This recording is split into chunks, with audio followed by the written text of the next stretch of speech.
Hey, Kitchen Stewardship fans, Katie Kimball here, and I am blessed and honored to be connected literally halfway around the world from Michigan on a Thursday to Australia on a Friday with Chris Stafferton, who is an amazing gluten-free bread baker.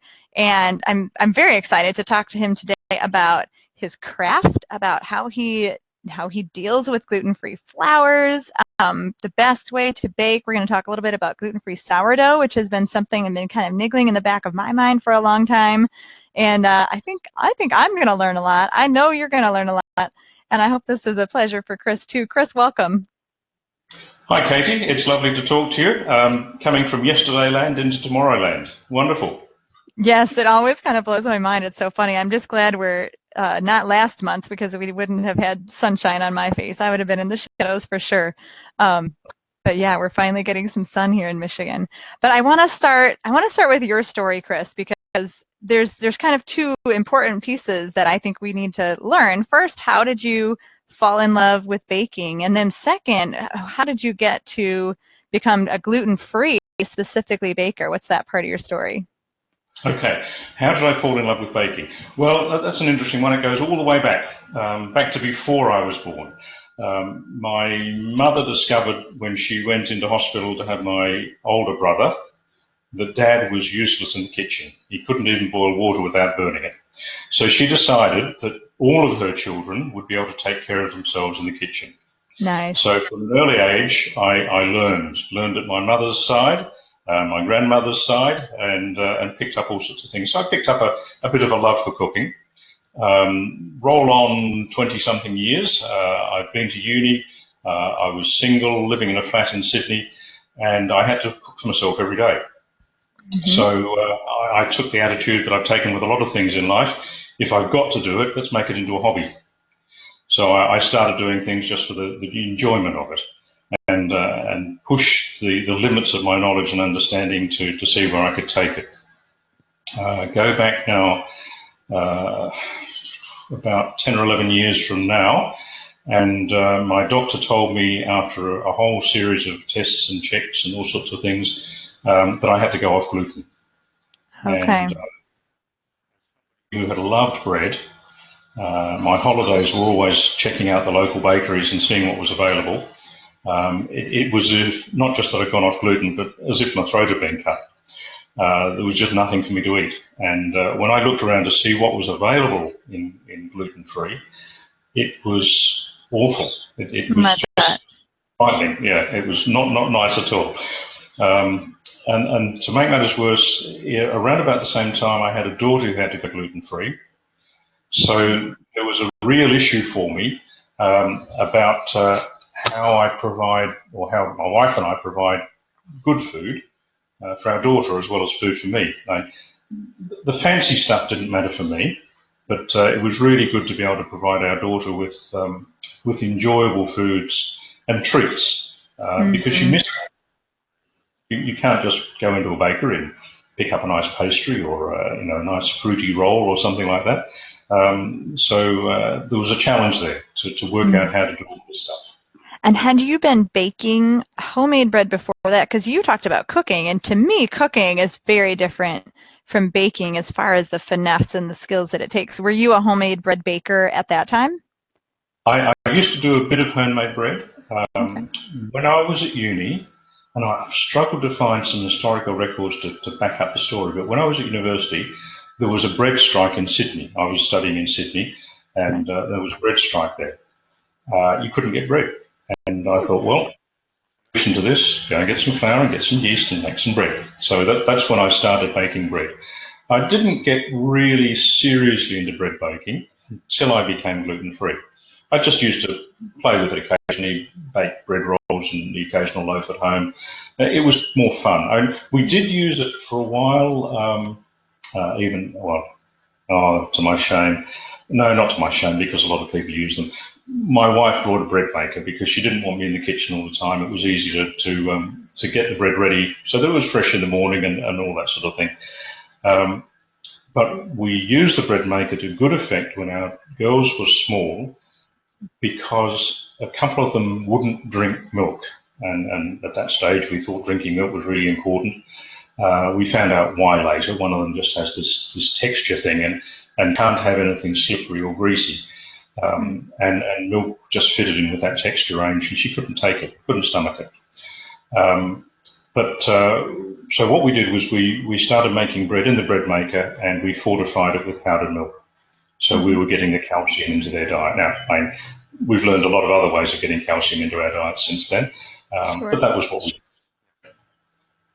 Yeah, no, nothing to be ashamed about. We're all about the appliances that can help. So, I mean, this is interesting because your bread now, and this is, let me make sure I get the website right, recipesforliving.info, and Instagram and Facebook, they're just incredible. They don't, first of all, they do not look like gluten-free. There's huge bubbles and so airy and so much free form, and where people find, gluten-free dough can be really hard to work with, but you do beautiful things. So what did you have to go through to get your recipes to work as well as they do? It's taken a long time, a lot of work, a lot of observation. When I started, I had the basic ingredients that I could find at a small country town in regional Australia. I live in Devonport. It's a city, but it's not a really big place, and there's not a lot of options available. So I looked around to see what was available and started playing around, and it took me about a year before I produced a loaf that excited me. And what kind of loaf? Was this just your average sandwich bread, or were you going fancy already, or what? It was a sandwich loaf, and it was actually baked in a pan. It was, in fact, in my Etsy store, it's the chia loaf. There's I'm just trying to think what it's called now. But anyway, there's a chia bread, and that had flax and chia and rice and a whole lot of things in it. But it didn't have any gum in it, and because I didn't know about using gum. And when I discovered gum was available, I thought, oh, well, I'll give it a try. And it didn't add anything to the bread, so I stopped using it. In fact, I've still got somewhere hidden in the corner of the cupboard. Oh, that first bag. One packet of gum that I ever bought. And you wouldn't use it now because it's over 10 years old. So yeah. But it's just there to remind me, you don't need gum. So I started using chia and flax and psyllium husk, and I just worked out different approaches. Most of the time now, the staple thing that I use to structure my bread is psyllium husk. Okay. I'll use flax and I'll use chia, and I've got a couple of other things that I'm playing around with as well at the moment, but I use them on occasions. But to use them all the time, they're very expensive. Psyllium husk, on the other hand, for the amount that I use, is relatively inexpensive. Okay. Whole or ground? It depends on what I'm doing. Okay. If I'm trying to make a really fine dough, a very fine, smooth dough, like this challah loaf that I baked last night, I use ground husk. Okay. If I'm making a fairly ordinary rough old bread, like this is a seeded loaf. It's got flax and it's got sunflower in. It's made with rice flour and millet flour. Just two flours and psyllium husk. And psyllium husk, and that uses the husks. It doesn't use the ground stuff. Okay.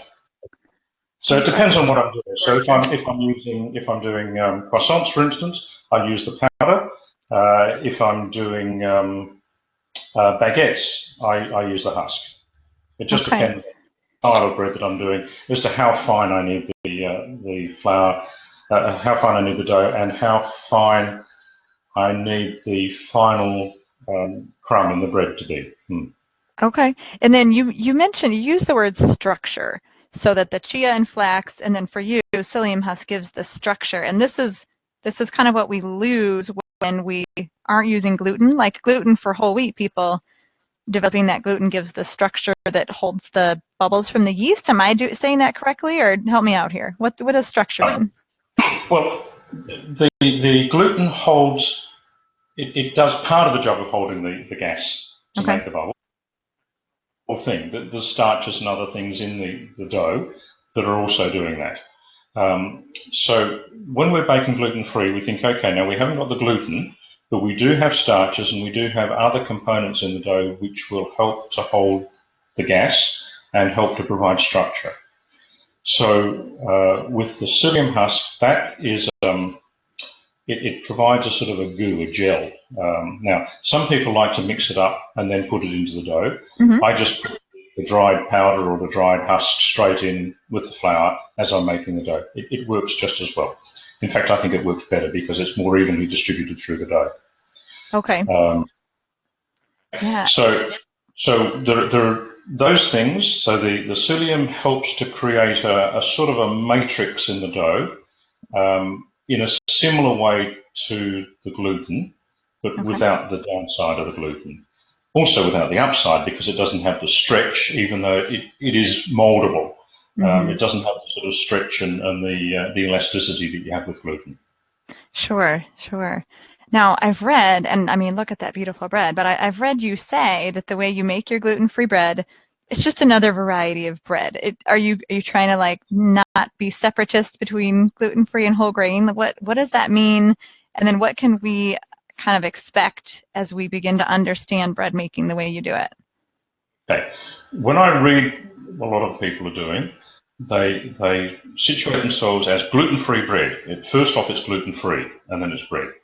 I've taken a different approach.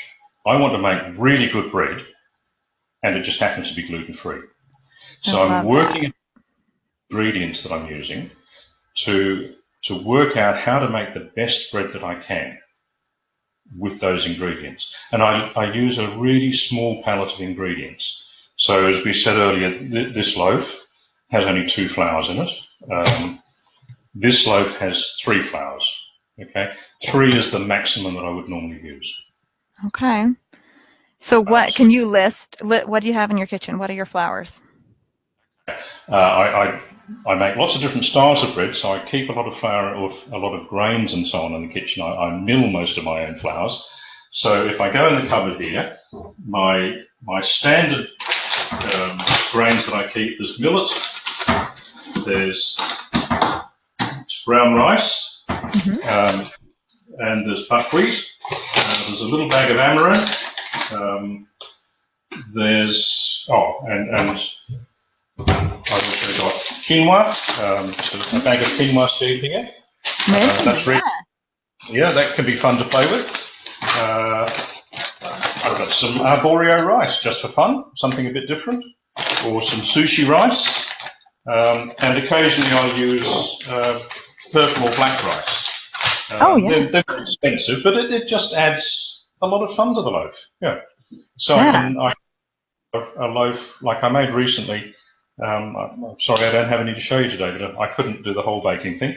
I made a black rice loaf that I call the Emperor's Batard. I'm playing with words. I'm just being a bit clever there.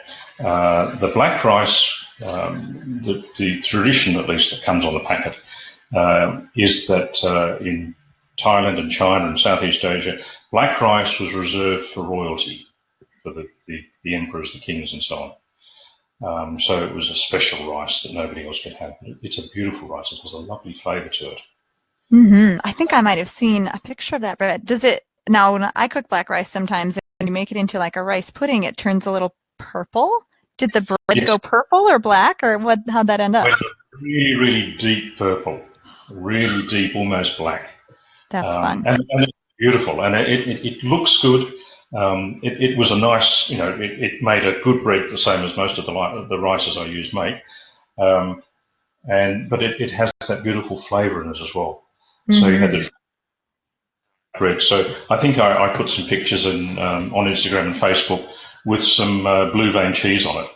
And the combination of flavours of the blue vein cheese and the black rice was really quite delightful. Yeah, it was great. I can't even imagine. Now it sounded to me like your staples though are just brown rice, the buckwheat, and the millet, and the others are like fringe fun experiments. I love that they're all whole grain too, that it's not like white rice and potato starch and tapioca starch.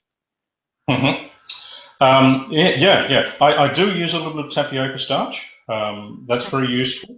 The way the tapioca starch behaves when it starts heating up with water, it gets a little bit of stretch in it, and that can be useful. You get the same sort of thing with rice. Different rices give you different stretch, and if you really want to go in that direction, then you need to use a white rice or a polished rice rather than a whole grain rice to get the real sort of stretchy gooiness. If you think of I think it's Japanese food, the mochi, it's a cooked rice flour, which is then beaten or kneaded an awful lot, and it becomes quite rubbery. So the stuff in the starches, which if you use the whole grain, you don't get the full benefit because obviously the bran and all that sort of thing in the whole grain tends to interfere with that structure.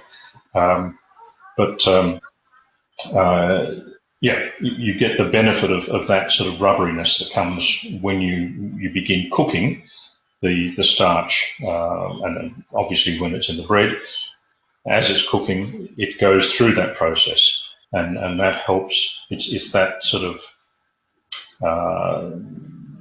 that structure as it gelatinizes that also helps to hold in some of the gases and so on. So there's a number of things, not just in what you mix in, but in how the dough behaves as it bakes. Okay, so sometimes the heat has to be applied before that structure will occur. That's interesting. When you were talking, I was picturing like a mom with her kids lining up like 10 different flours in little bowls and adding a little water and letting the kids play with it and see how they felt. Would that help anyone, or is the heat typically an important factor? Or like, could you learn about a flour just by kind of messing around with flour and water and watching it go? Yeah, you can. You can mess around with it and see what happens to it and see how it feels. A lot of depending on how the flours are being milled, the stuff that you buy, some of it is quite coarse and gritty. Typically, a rice flour will be coarse and gritty. Mm-hmm. Buckwheat flour tends not to be so much, although I've come across some people using buckwheat flour that is coarse and gritty. So we've had to work out a slightly different approach to the way they make their bread to cater for the buckwheat flour that's available to them where they are. Mm. Some of the other flours, millet again tends to be fairly gritty in the stuff that you buy, and often it's sold as a flour, but it's more of a meal. It's Oh. not quite as coarse as polenta, but it's not as fine as what I would like to use as a flour anyway. All right. Now I'm seeing you wrinkle your nose and your brow, and you're saying it's gritty. It's gritty. It's the stuff you buy, and I don't think that you really like the stuff that people have available. I know I've never had luck with commercial buckwheat flour. Only milling my own. It's like a totally different animal. How do you mill the flour that you use that doesn't make you wrinkle your nose up? I have 4 different mills. I've only got a couple set up on the bench here. Only a couple. I have my first mill over in. I'm just going to change the picture a little bit. Oh Okay. yeah. So, first mill that I bought was this House Billy. Beautiful mill, very nice to use, and it makes good flour, but it still doesn't give me the really fine flour that I like, Okay. unless I start sieving the flour that I mill and then remilling the stuff the coarse stuff and Oh, good getting that. gracious. I recombine the whole thing. So it's a bit of a labour of love to get really fine flour with this one. It does. That's with millet and with rice. Mm-hmm. I have a process with buckwheat, with amaranth. It does well. It's a good meal. Okay. Over in the corner here, there's a hand mill. Yeah. I didn't buy that because I wanted to keep fit, although it would keep you fit.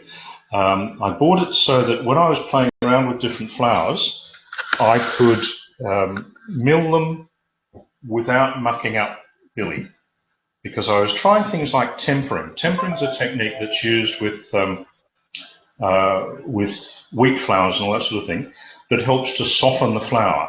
What they do is they take the grain, they add a small percentage of moisture to it, allow it to sit, and then they mill it. Okay, so I tried doing that, and I tried it with millet seed, and I also tried it with brown rice. Millet seed, it worked beautifully, and I could temper it and then mill it straight into the billy. But I tried it using a hand mill first because I really didn't want to go mucking up the stones or the mechanism on the billy. When I got to the brown rice flour, that was different. I had to use the hand mill for that because when the rice flour had a small amount of moisture added to it, sorry, the rice grains had a small amount of moisture to it, and then you milled them, it became a bit gummy and started gumming up the mill. So I was really glad that I had that available. And I sort of played with that for a while. I haven't done much of that for quite some time now because I've found there are better ways of getting the really fine flour that I want. Okay. So I do have the mock mill that goes on the KitchenAid as an attachment, but I'm now using and I'll just bring mock mill into the picture. I'm now using the mock mill 200, and I can get really, really fine flours from very dry rice, from sorghum, and yeah, and I'm really happy with it. Now, it's still more than a one-pass process. So for most seeds, a one-pass process, and that's it, and I've got fine enough flour. For sorghum and for rice, where the rice is quite hard, I use a very simple method, and it's 3 passes, and I don't do any sieving. So I set it on the coarsest setting, number 10, and I mill it. I then put it back into the hopper, and I'll switch off, adjust, put it back in. I put it on 5, so it's 10, 5, mill it again. Same again, take it, stop the mill, down here, bring it down to 1, put the milled rice back into there, and bring it out again, and I have a beautiful fine white or brown or black or red or whatever rice flour. Wow. And really nice and smooth and soft, and that's what I use when I'm making, say, the challah or baguettes or croissants, where you need those fine flours to get it in the end with the dough. Sure. And just so we don't scare people away, because we at Kitchen Steward Trip, we talk a lot about saving time too. You don't have to triple mill everything if you're just kind of making the everyday bread. Is that just a 1 mill process? I wouldn't worry. So I did use triple milled flour in this one, but I didn't need to. Got it. It really doesn't take much time to do it. Because I'm not sieving anything, if I was sieving it, it would take me to make 300 grams of flour. It would take me about 20 minutes when I was sieving. It was a labour of love. I really wanted to do it. Yes, it was a labour of love. My bread, maybe, yes. With the mock mill, I've got it through and all milled and ready to use in the mixing bowl within 3 minutes. Oh, that's beautiful. In fact, probably less than that. I haven't timed it, but it could be within 2 minutes. I'm not sure, but it's awesome. Really a process. Okay, so you talk. It's put it in millet coarse, put it in millet medium, and put it in, and you get the fine one out. Okay. Yeah. Now, so we've talked about freshly milled being a much finer grain than anything you can buy commercially. Is there any other reason that anyone baking bread, which happens to be gluten-free, would want freshly milled versus commercial? Yeah. Now, this next reason won't apply to everybody, because in some places the turnover in the stores will be higher than the turnover was in my little local rural store.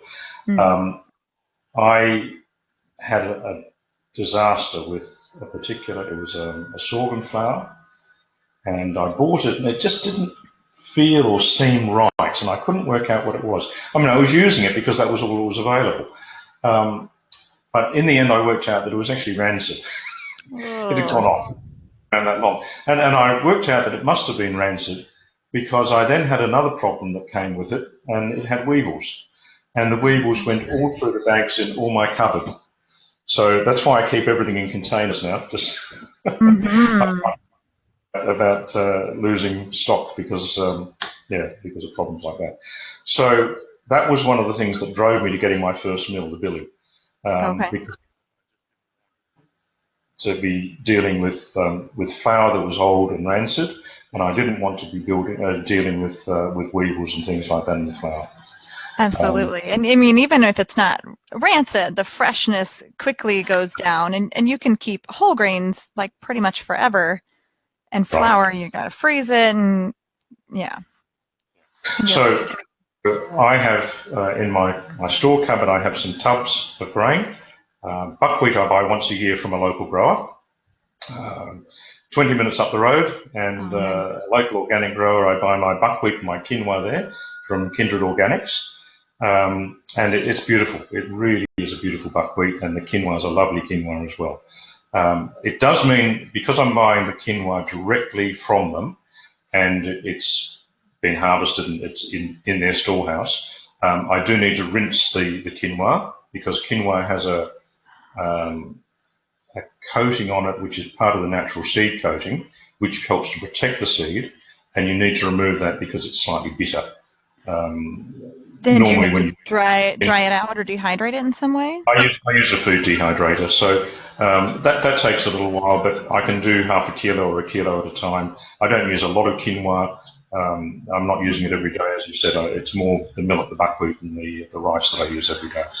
Yep. Sure. We just cooked, just right quinoa cooked tonight, and I happened to have some from Costco that said it's already rinsed. You don't have to rinse it. And I thought, oh, well, thank you very much, bag of quinoa. I'm glad I don't have to do that. Now I If saw, I'm going to cook it, then it doesn't need to be dried out again. But if I'm going to store it and mill it, then yeah, it does. yeah, that's another big job. Now I saw when you slid that camera over what I know to be sourdough starters. So we got to talk a little bit about sourdough. I've been Indeed. curious, Chris, do you only bake sourdough? Is yeast something that's not even really allowed in your kitchen? Let's talk about gluten-free sourdough because that's not an easy thing for most people. I'm fairly eclectic in what I use. I use yeast. I use sourdough. I have here we go. I have a fermented honey water. Oh, Um, Looks a little bit anyway. It's just we won't go there. The mums that are watching will understand what I mean. Um, it's just a 50-50 mix of raw honey and water, and I leave it to ferment, and that that's the first works. mead, right? Mm. I So believe. that's good. Let me just grab this. I've also got some yeast water that I'm making from grapes that I grew in the garden. Oh, wow. So these are grapes I scrunched up. I put in a jar with a little bit of sugar and some water, and it's not going to be easy to show you if I try and bring it up I close. know, don't spill on your computer. It's very dark. Is it? That's a clear It's glass very jar, right? dark. Oops, there it. Whoop, nearly lost it. It's bubbling. It's bubbling away as well. Oh, cool. And it smells beautiful. They're a beautiful old-fashioned grape, and they had a good bloom of yeast on the skin. So I thought, yes, I can use Uh-huh. that. I believe it. And then I have my sourdough starters. So I haven't fed them this morning, so they're looking a bit sad. This one is brown rice. This one, if you can see it through the labels there, is buckwheat. And this one does look sad, but he'll come together very. This is millet. Okay. Okay. Now, And in if the another one in the fridge I don't use very often. That's quinoa. got it. Now, this is new to me that you have different starters for different grains because I've been peeking into gluten-free sourdough. I'm going to start one real soon here after spring break. So it'll be when we share this interview, I will have started it and we'll see if it was success or fail. But I've kind of read that you should mix your grains, and some people say keep using different grains. Some people say use the same grain all the time. Let's say I just want one jar. in my kitchen for gluten-free sourdough, what would you recommend? If I'm teaching somebody to make gluten-free sourdough, normally I get them started using a quinoa starter. Really? Now, buy the quinoa flour already milled. It makes a good starter. It's very robust, very easy to use, and doesn't give you some of the problems that you get with some of the others. And also, if it's been sitting unused for a few weeks, it's very quick to spring back to life. Okay, Okay, and you so can use that in any gluten-free sourdough recipe? that's right. Now, I keep the 4 different flour-based starters, and each of them gives a slightly different character to the flavour. Mm. So the quinoa has a slightly nutty, earthy flavour. The buckwheat has a very earthy flavour. The millet has a yeasty, beery sort of flavour, and the brown rice is a grassy, sort of almost a Chardonnay sort of flavour and aroma. Okay. So yeah, so if I want to make a light sourdough, say in my baguettes, often I'll use the brown rice. Okay, Okay. I could use the quinoa. It doesn't matter. It doesn't, because of the amount that you use. It doesn't affect the final flavour of the bread. Right. But it It's such a just minor gives percentage. it just gives, you could pick up a baguette made with brown rice and a baguette made with quinoa, and you could taste the difference Side by side. by side. That's right. But if you didn't know that that's what they'd been made with, you wouldn't. Yeah, it wouldn't be an issue. Mm-hmm. Uh, That's so interesting. buckwheat is the strongest flavour. So if you want a really good sour, buckwheat's the one you go with. Oh, Okay. okay. That's good to know because some people love that like sourdough. When I heard you describe millet as yeasty beery, I thought, oh, like the people who, are maybe coming from just loving white wheat bread, maybe would like the millet. Would you ever mix, like, would you ever make a quinoa millet starter, or does that cause problems? Okay. Look, you could. Not a problem at all. Um, what I tend to do is I'll mix them when I'm mixing the dough. So I'll Ah, keep a buckwheat and I'll keep a brown rice, and in the recipe I might use 50 grams of each okay. in the and I get the benefits of each starter because each starter has its own community of bacteria and yeasts. Mm-hmm. So I get the benefits of it bringing that in, and they haven't had to sort of compete for territory in a mixture of different flours. So they've got their own strengths, and they come into the dough, and that's where they do their work. Yeah. That's so interesting. Now, I have to say, I noticed that all of your starters have a solid lid on top. And when I used to do whole wheat sourdough, I always had a breathable, like a cloth napkin or a coffee filter. What's going on there? Yeah, this is just something from observation. Normally, for a long time, I was just keeping them in the fridge. I tend to keep them on the side now. If I keep them on the side, I can leave them for a day or two unfed with a solid lid on. And it was with the buckwheat that I discovered it first, because the buckwheat can be very temperamental. And and I think what's going on is if the humidity in the jar drops too much, it begins to go off, and you're more likely to get off smells, and also more likely to get a mold or whatever growing in it if you leave it for too long. Okay, Okay. even So if feeding often can prevent the mold, yeah, but feeding also that often, lid? but keeping the humidity right in the jar. So I'll leave it just cracked loosely if I've just fed it, so that any excess gas can escape, Hmm. and then tighten it down just a little um, to leave it on the bench once it's gone past its peak and it's not making a lot of gas, because there's still activity going on in the starter. Um, Right. So when you first feed it, one would not want to tighten the lid all the way. That could be disastrous. that's right. And these jars, let me just grab one. These were a real find. They were a honey jar. The company stopped using them now, so I'm glad I've got a collection of them. But they have a straight side, which just makes it so easy for dealing with starter when you want to get it out. You're not sort of, Oh. with jars, there's a shoulder in the jar. and you've got to get something in there to scrape it out from. And this makes it really easy to manage. But, Oh, that was nice. just Sure, sure. I know. I noticed they were kind of repurposed, and I love that about you don't need fancy equipment to do this. Now, no. what about just getting started? I mean, I've made sourdough starters, so I know that it's flour and water in the right ratio. Do you add anything like fresh grapes, organic grapes, to get things going, or can you just flour and water it and it still works fine? With the flour-based starters, it's flour and water. It's a process. It takes the buckwheat again, the temperamental one. It takes about 2 weeks to get it to the point where it's ready. With quinoa, brown rice, and millet, 8 days, 7 or 8 days is normally enough. Now, I'm talking about a kitchen which is normally around about 20 degrees. Sometimes it dips down below that, but normally around about 20 degrees. 20 Celsius, of course. And I live in Fahrenheit, so I'm Yeah, not quite sure what that would be, but can look it up and put it in the notes. but just your normal standard comfortable temperature. Okay. Uh, I've been working with a lady in Kuala Lumpur in Malaysia, and she has a kitchen which is, and again, sorry, it's in Celsius, which ranges from about 25 to 32 Celsius, and she's often dealing in 100% humidity. Mm, Um, so things move along a bit quicker for her, so we've had to work out ways of making it work for her that she can do in her kitchen. got it. And Different that's feeding right. schedule and stuff. Okay.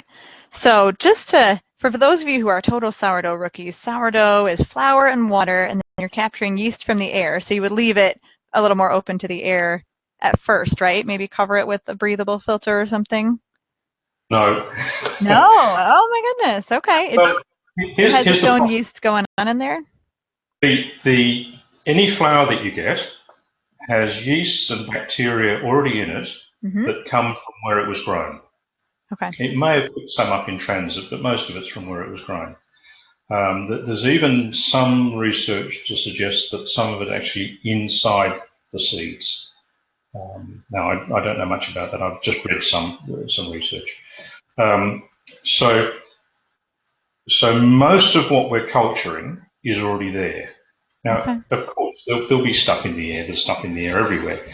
Um, when I started doing sourdough, I lived in a really old house, and the ceilings were lining boards. They were boards of timber which had been painted over and so on. And every now and then, in a real windstorm or something, um, you get a little bit of dust come down. Okay, you see the problem? I didn't want to have open tops in that environment. Okay. It was an old house, it was near a river, it was near a port, and occasionally we had rats in the ceiling. Oh. From that coming down? No. We lived there for 10 years. I got the place cleaned up a lot, but you see the issue. I didn't want to be introducing bacteria that I really didn't want to culture into my starters. Sure. So I started with closed tops.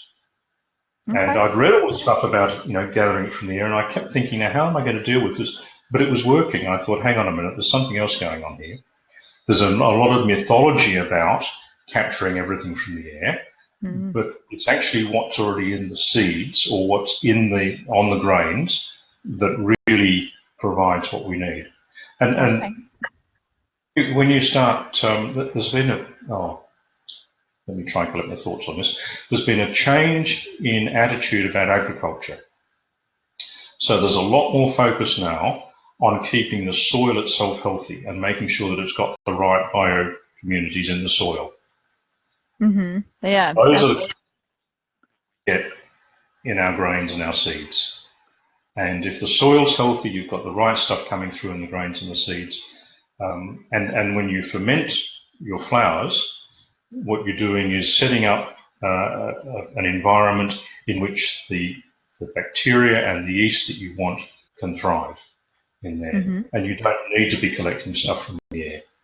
Okay, very interesting. And then as you're starting a starter, one thing that always throws people off is this idea of discarding some starter. I remember I used to just make things that didn't need to rise. I would make crackers, or I would make, maybe like a quick bread muffin or pizza dough or something like that with the discard, especially in that first 8 to 14 days as you're building your starter? Is it important to pull some out, or only as it gets too full for your jar?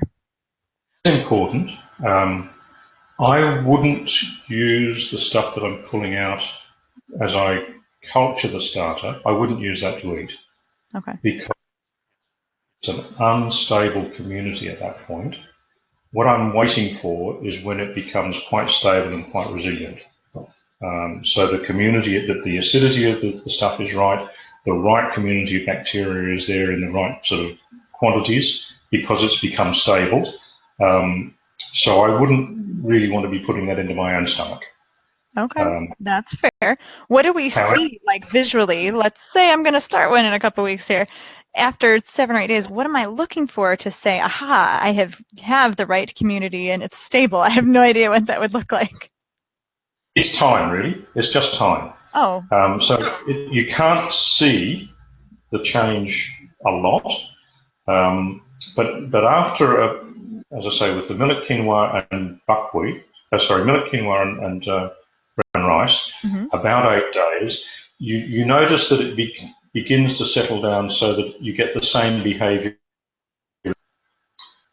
Before that, before about 8 days with those, or before about 14 days with buckwheat, it tends to be up and down and all over the place. And some days it just looks totally unresponsive.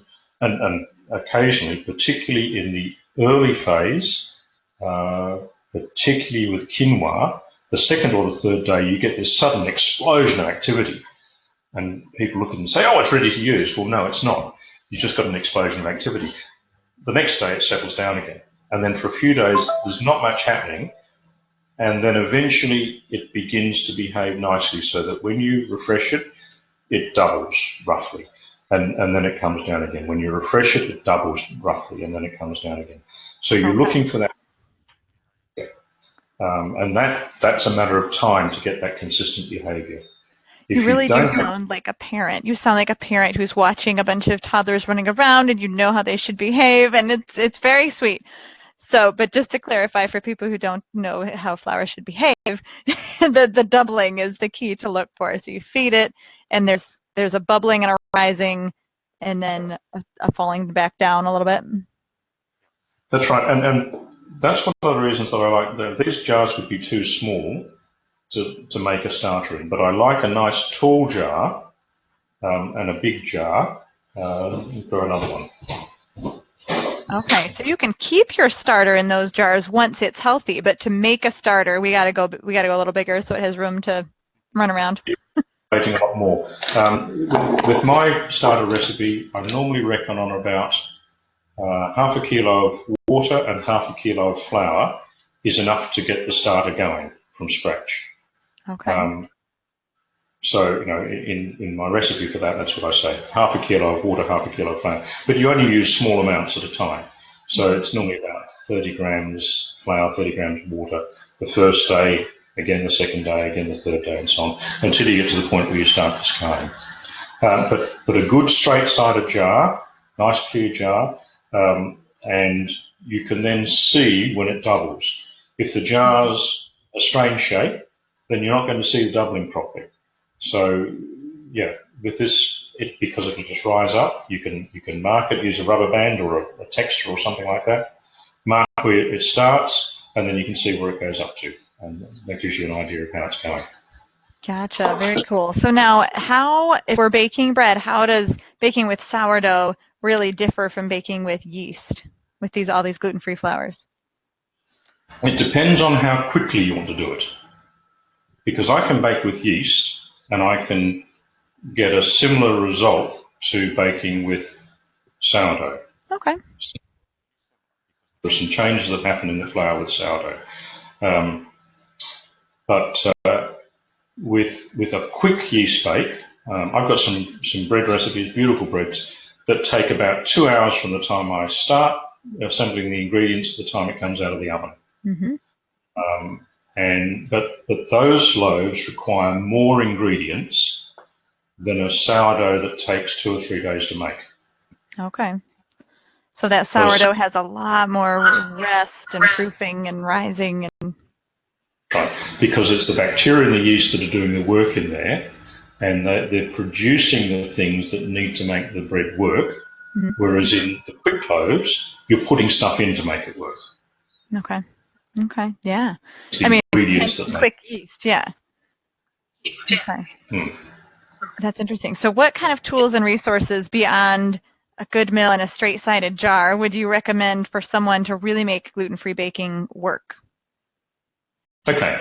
I use a bowl and a spoon, a wooden spoon or a dough whisk. Let me show you. So far, pretty simple. Not too tricky. There's my collection of dough whisks. Oh, wow.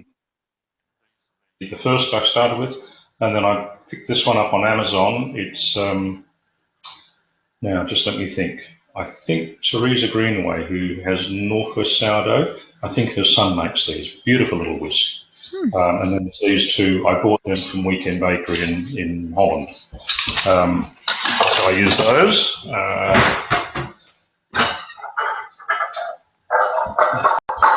I love the Pyrex bowls because I can put on, and I just put on the shower cap type cover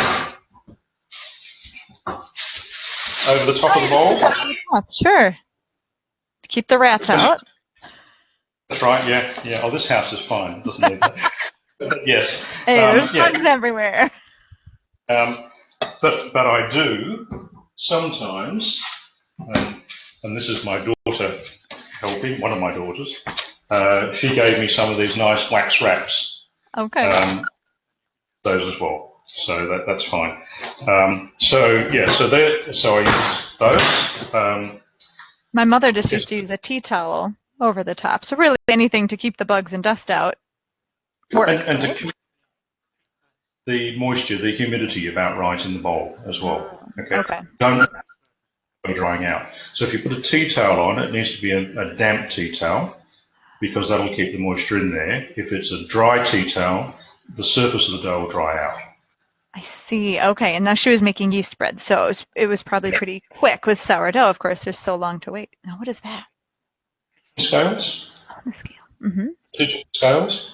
And that's really important. It doesn't matter what sort of bread you're making.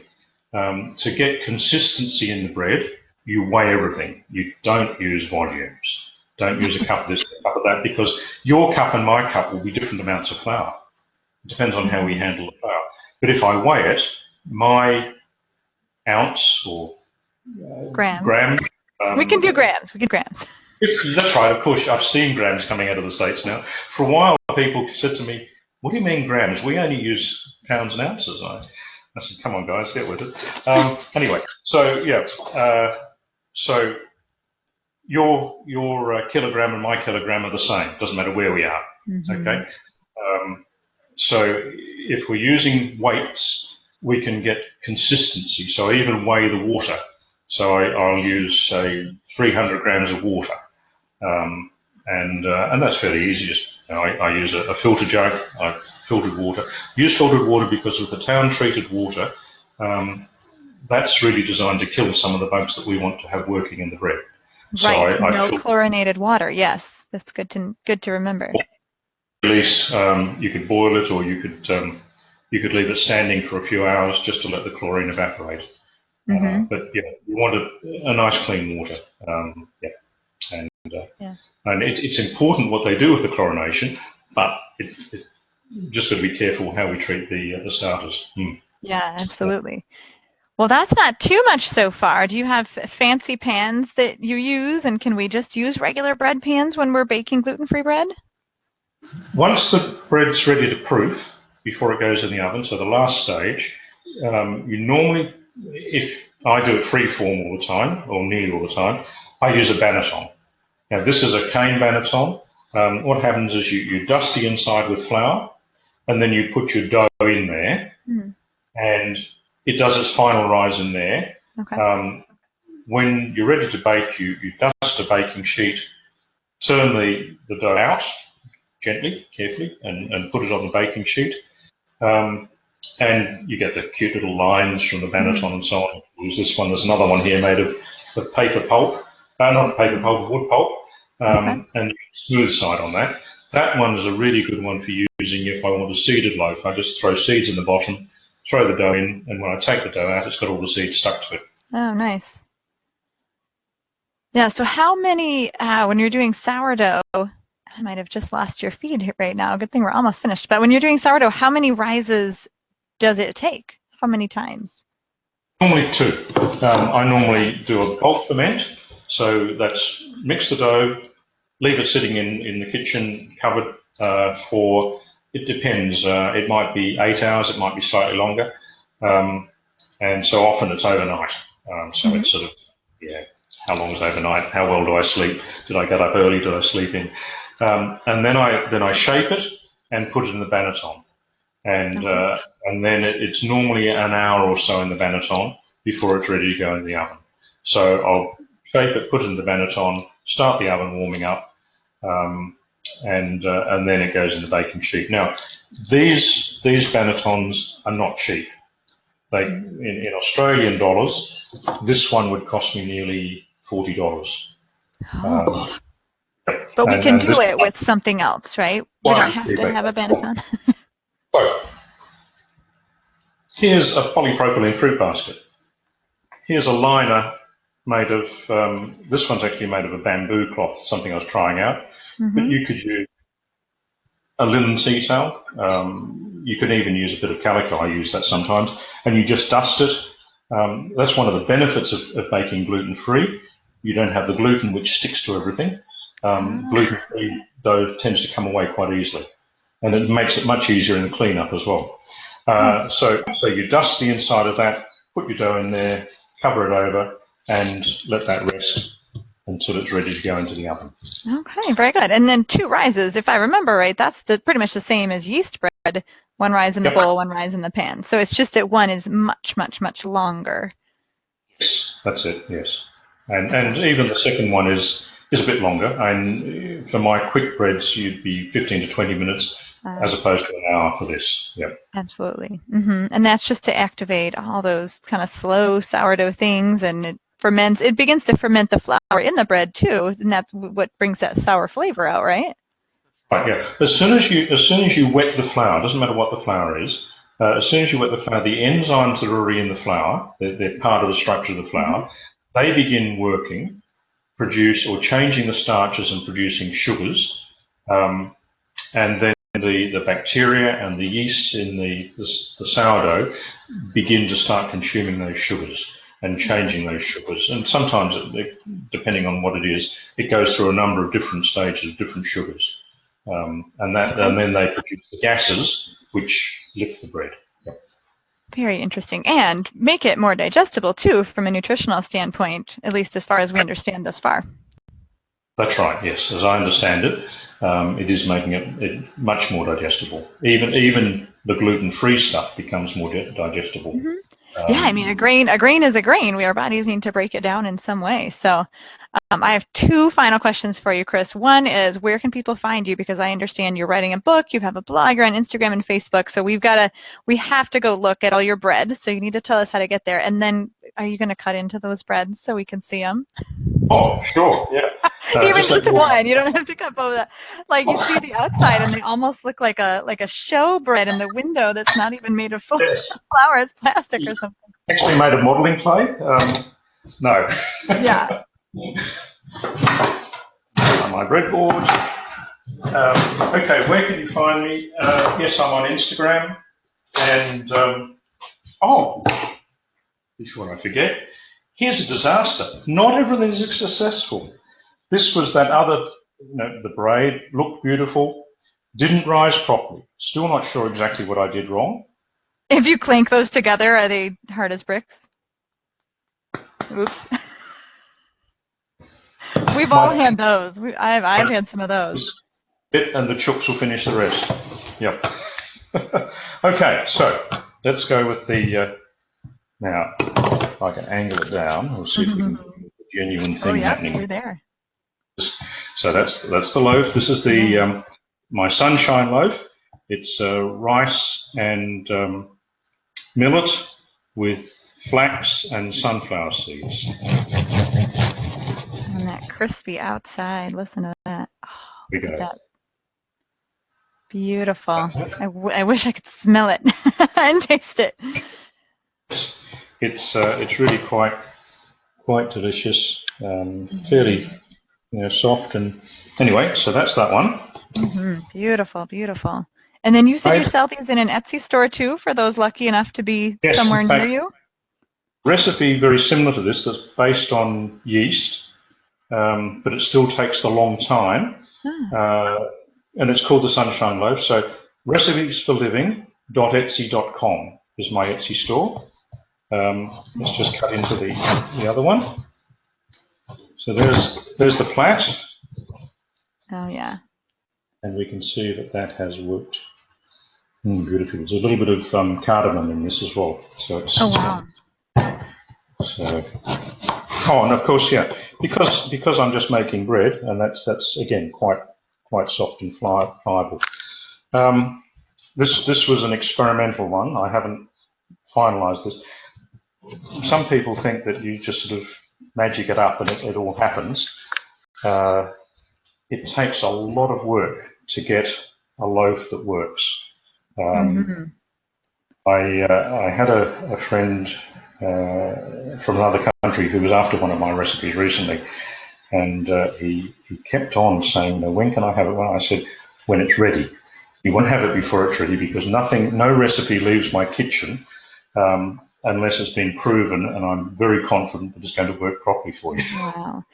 And that, to be honest, is what I want. I don't want to do all this work of experimentation and failures. So I'm hoping that we can link to some of your recipes, and we'll all look forward to your book when it comes out, so that we can just make the proven recipes with our nice freshly milled flours that happen to be gluten-free, making that bread, right?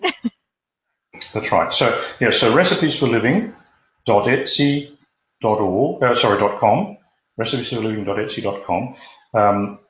Recipesforliving.info is my blog, and there's a link in there to the Etsy store. I haven't been on the blog for a while. It's a little bit out of date. Most of the stuff I put up at the moment is either on Facebook under Chris Stafferton, or on Instagram again under Chris Stafferton. Well, and we'll link to all of those wherever we share this video, but I'm telling you guys, you got to go just look at the bread and look at all the pictures, and I'm going to be scouring for hopefully some good gluten-free sourdough recipes as well that I can try once I successfully get my starter going.